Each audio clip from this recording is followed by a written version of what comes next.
Road के साथ। हम लोग अभी पाली पंचायत में हैं और धान के खेत में हैं। आप लोग देख सकते हैं कि यहाँ लगभग दोनों साइड, हाईवे के दोनों साइड धान की अच्छी पैदावार होती है और उन्नत किस्म के धान का खेती होता है। हम लोग कौन चावल से BB11 इसको कहते हैं। हम लोग देखिए, कुछ दिन पहले मैं आप लोगों को दिखाया था कि हम लोग धान को उबालते कैसे हैं, उसनते कैसे हैं। आज हम आपको दिखाएंगे खेती पश्चात इसकी कटनी, फिर इसको कैसे झाड़ कर इसका संग्रह किया जाता है। क्या बॉस? हाँ। और उसके बाद इसको हम लोग अरबा भी रख सकते हैं, उसना भी कर सकते हैं, सही ना? तो अहाँ की कहै छियै एक किस्म के बारे में? नहीं, it's look quite nice, best, and the thing is that you have to do hard labor. हाँ, यहाँ पर बहुत सारे लोगों को रोजगार भी मिलता है इसके जरिए। In general you can say महिला वर्क फोर्स को ज़्यादातर रोजगार मिलता है। और इसको झाड़ने का तरीका, सबसे बड़ी बात है कि आज आधुनिक जमाना में भी यह पुराना जो है हम लोगों की याद है, अभी भी हम लोग का क्षेत्र में जिंदा है। नहीं, बात ये नहीं है, बात ये है कि हजारों सालों से जो होता आया है, आदमी मनुष्य बिना टेक्नोलॉजी के कैसे रहता था। कुछ जानवर रहते थे और कुछ खेत खलियान रहता था, और खेत खलियान के बीच में लोग रहते थे, और ऐसे ही धान का फसल होता था। गेहूं का फसल बहुत कम होता था इस साइड। इन जनरल धान का फसल होता था, और ऐसे जो हजारों साल से जो लोग झाड़ते आए हैं, उसी तरीके से आज झाड़ने का ये तरीका देख के बड़ा। इसका एक और कारण है कि ये सब करने से लोग बहुत स्वस्थ रहते थे। आगे के जो लोग रहते थे, यह जो पद्धति है इससे बहुत स्वस्थ रहते थे, शारीरिक मेहनत होता था, स्वस्थ रहते थे।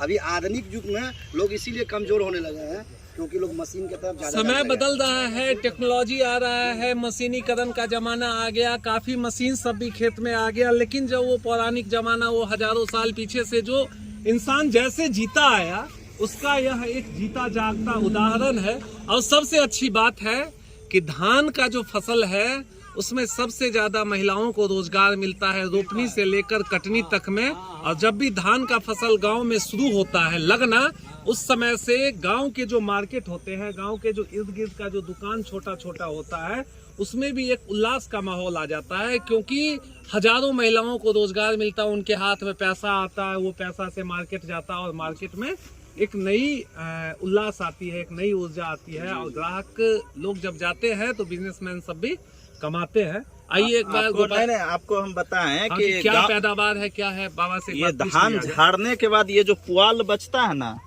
इसका बहुत ही उपयोग है।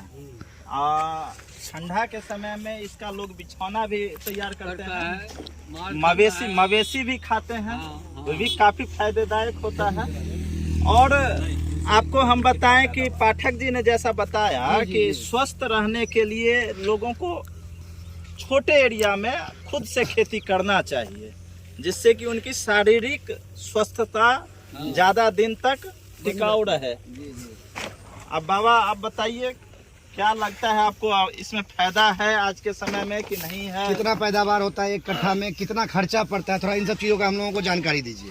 खर्चा तो 300 रुपये कट्ठा पड़ता है, 400 रुपये कट्ठा पड़ता है, लेकिन अनाज भी 2 मन कट्ठा, 2.5 मन कट्ठा होता है। 2 मन 80 केजी, 1 कुंटल रखिए, 1 क्विंटल मान के एक कट्ठा में 1 क्विंटल के आसपास। और धान का रेट क्या है?